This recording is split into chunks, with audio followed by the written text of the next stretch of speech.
The workplace has changed dramatically over the past few decades.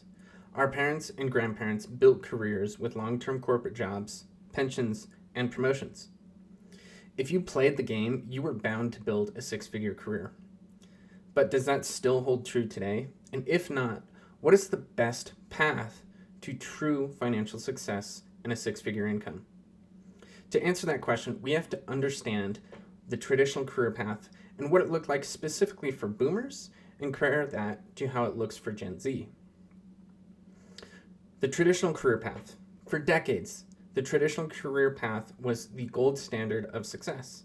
Get a degree, land a stable job that you applied to in person and had little competition for, work your way up, and retire with a pension. That was the formula, and for many boomers, it worked.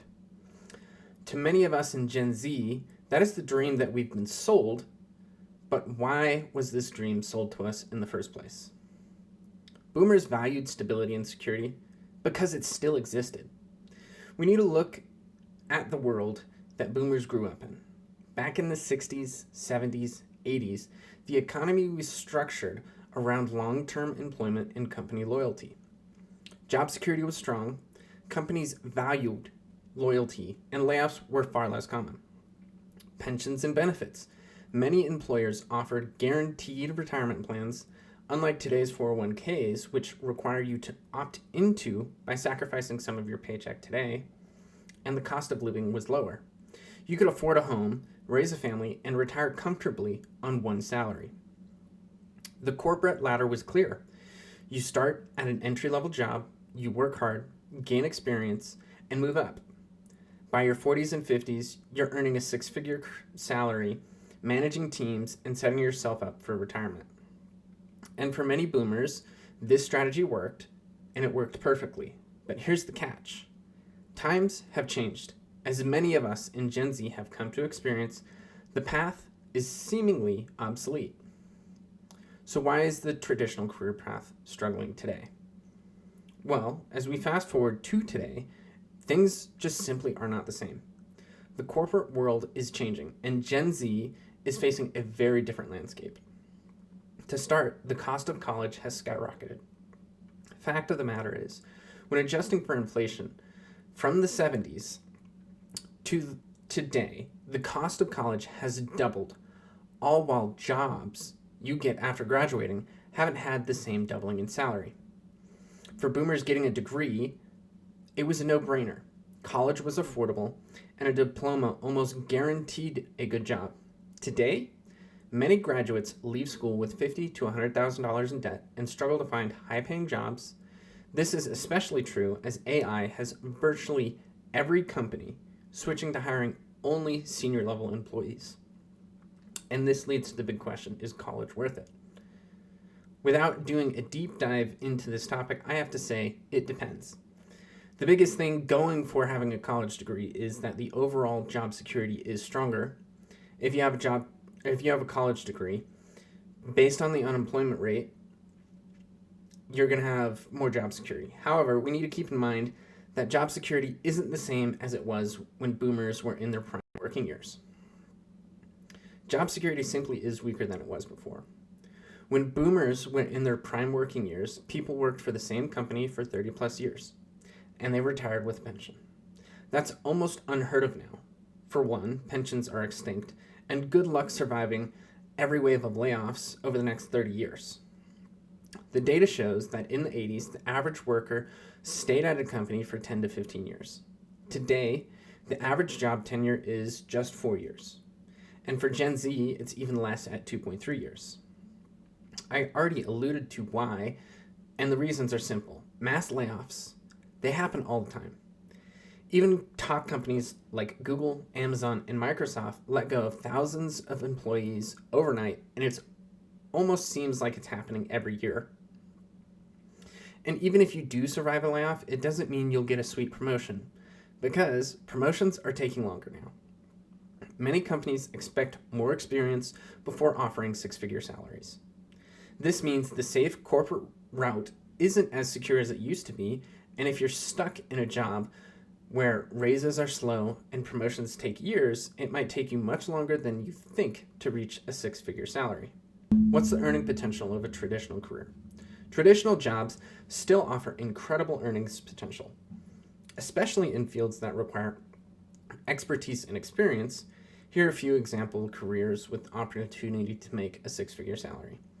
Engineering, you typically start off with a salary of $70,000 to $80,000, but senior engineers can make upwards of $150,000. In finance, specifically investment banking or hedge funds, early career you're going to be making somewhere around $80,000 to $120,000, but experienced bankers can earn upwards of $300,000.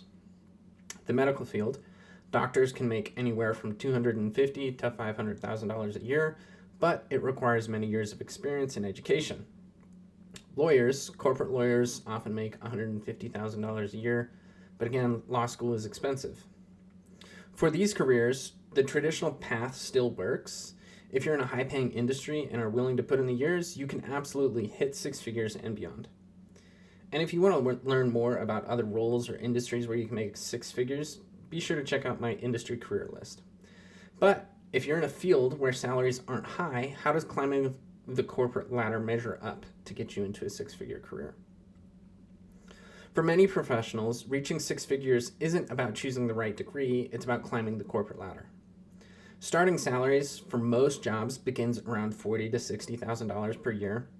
Mid-career, about 5 to 10 years in, you can earn between $80,000 and $120,000. And then after over 15 years in industry, many professionals earn $150,000, especially if you're in a leadership role. It's slow, but for many people, it's a stable, predictable way to grow wealth. But here's the issue. While corporate salaries grow over time, there is an alternative that allows workers to scale their income much faster. This is the rise of the gig economy. Over the last decade, the way we work has transformed dramatically. The rise of the gig economy has made it easier than ever to earn money without ever stepping foot into a traditional office. And Gen Z, they're leading the charge in part due to corporate loyalty no longer being rewarded, as which has been compounded by improvements in technology and layoffs. Thanks to technology, the dream of working for yourself is very attainable. You can set your own hours and you have unlimited earnings potential. And it's more accessible than ever. But what does this really mean for the future of work? Let's break it down. The gig economy isn't new. People have been freelancing and side hustling for decades, but what's changed? The technology and a lack of incentives from corporations. The internet, smartphones, and remote work tools have made it possible for anyone, anywhere, to earn money outside of a traditional job. For example, in the 90s, if you were a freelance writer, you had to pitch magazines by mail and wait weeks for a response. Today, you can sign up for Fiverr, land your first client within a few hours, and start earning money immediately. Technology has removed the barriers to entry. Remote work, freelancing, and side hustles are no longer just extra money. For many, they're a full-time career. Remote work is all over the place, even though it's starting to become less popular among popular and high employment companies, but you can be hired from anywhere in the world. Freelance platforms like Upwork and Fiverr connect businesses with independent workers instantly. Social media and content creation platforms like YouTube, TikTok, Instagram allow for creators to monetize their skills directly. And then e-commerce and online businesses are all over the place with Shopify, Amazon FBA, and Etsy, which allow people to sell their products globally from their living room. And let's not forget AI and automation. Tools like ChatGPT, Canva, and Notion are all making it easier than ever to create, design, and work smarter, not harder. So why is Gen Z choosing the gig economy? Simple. They're choosing the gig economy over a traditional 9-to-5, and it really comes down to three factors: flexibility, control, and income potential. You work on your own terms. There are no set hours, work when you want, and take breaks when you need. You can work from anywhere, from home, a cafe, a co-working space, or even at the beach. You also don't have any boss breathing down your neck. You decide how you spend your time. Of course, you have customers you have to please, but the relationship between you and a customer is very different from you and a boss. That said, for Gen Z, work-life balance isn't just a perk, it's a priority. Unlike previous generations, Gen Z doesn't have the wool pulled over their eyes. They don't value company loyalty the same as older generations, and for good reason, too.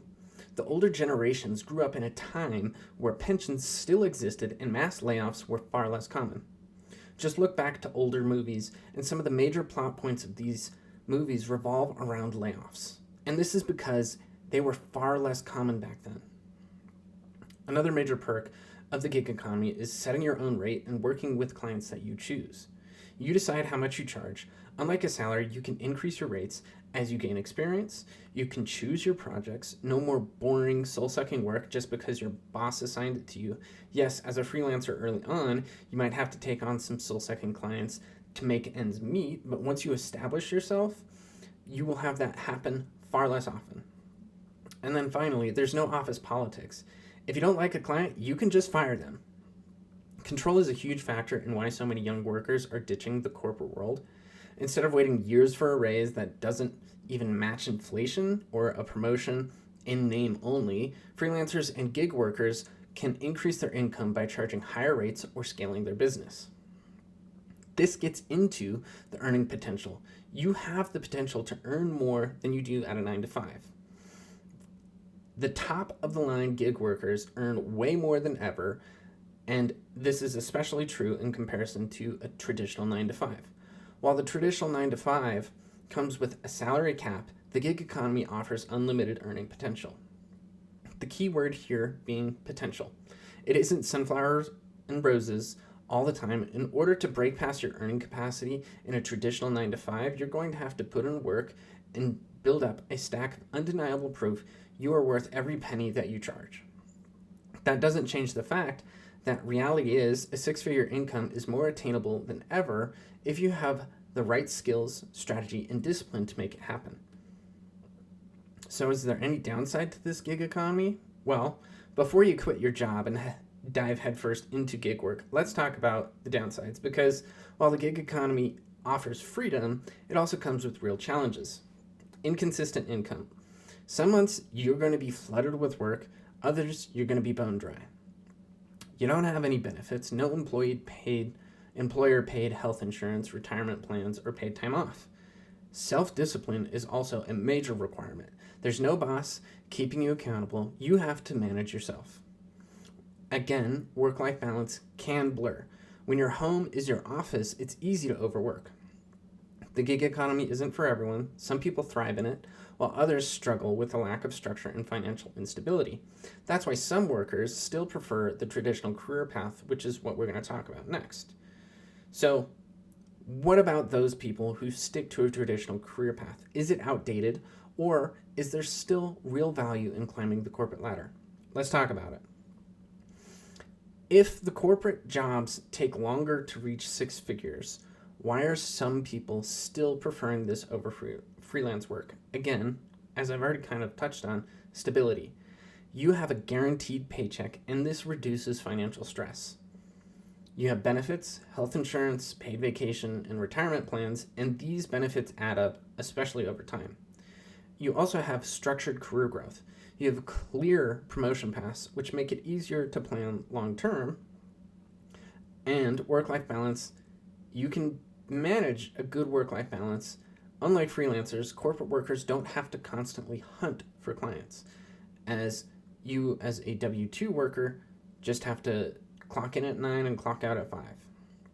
A corporate accountant may take longer to hit a 6-figure salary, but once they get there, they have a stable salary, benefits, and clear career progression.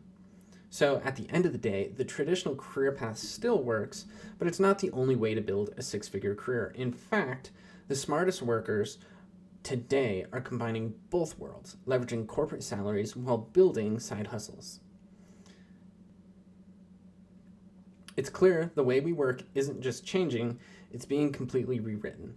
Whether you're a freelancer, a corporate employee, or someone in between, one thing is for certain. The job market of today won't look the same as in 10 years. What do you think? Please share your thoughts and comments in the comment section below. And if you've made it this far into the video, you may as well like the episode and subscribe to this channel so you don't miss out on future videos just like this one. Until next time.